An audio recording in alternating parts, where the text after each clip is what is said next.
But yeah, the Covington kids. For anyone that doesn't remember, they were all wearing the MAGA hats, weren't they? They were fuck off, Aiden. They were all wearing the MAGA hats, and they were harassed phenomenally online. People openly calling for them to be beat up, openly calling for them to be doxxed. And Law and Crime has just reported that 8 of them, under the names John Doe 1 to 8, they failed against the Washington Post. They had a $250 million lawsuit that's been thrown out, although they are going to fight that.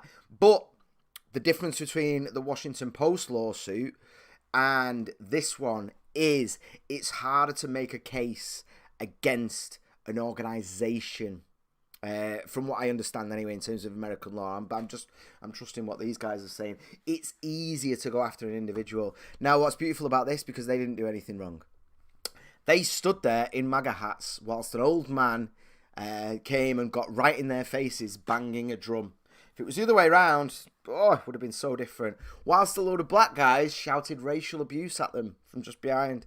It was a horrible, horrible situation, and it got sent around because one of them smiled. The one who had it right in his face, he just had a smile on. Didn't do a thing. Nothing.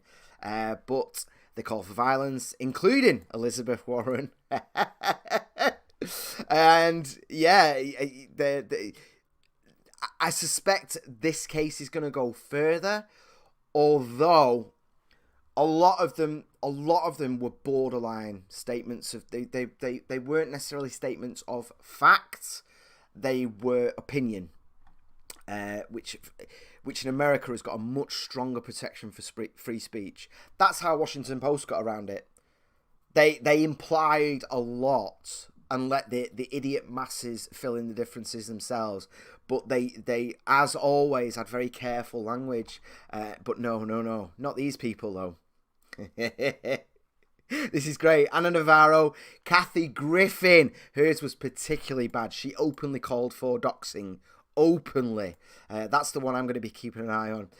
Reza Aslan as well. Oh, fuck all these people. Most of them are going to get away with it. Sean King as well. Fuck you, Sean King. Fuck you. Little Mr. When Antifa have been attacking recently, he's been using a language of martyr. He's been talking about concentration camps and how they must be closed by any means necessary. Sean King can go fuck himself. They use the term grifter quite a lot. He is a grifter. He is. He's a hate grifter. Whenever there's any kind of racial tensions to be stirred up. But here's the thing with all these people. Every single one of these people, yeah? Mother Jones. Editor-in-chief. Can you believe it? You run a news organisation.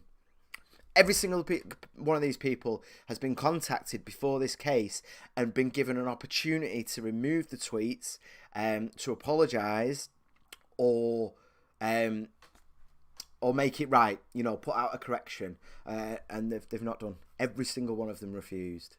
Why Twitter has allowed open calls for doxing to still be on there, I've no idea. But yeah, I can't wait. They're fucked. Oh, I didn't mean to go into that one, because here's the original Law and Order one. Yeah, there's the image, if you don't remember. Oh! Got a bit too excited then, but yeah, I can't wait because ultimately these kids' lives have been ruined, and they're going for an absolute minimum of the cost of 4 years at a top university, which to me is insanely reasonable.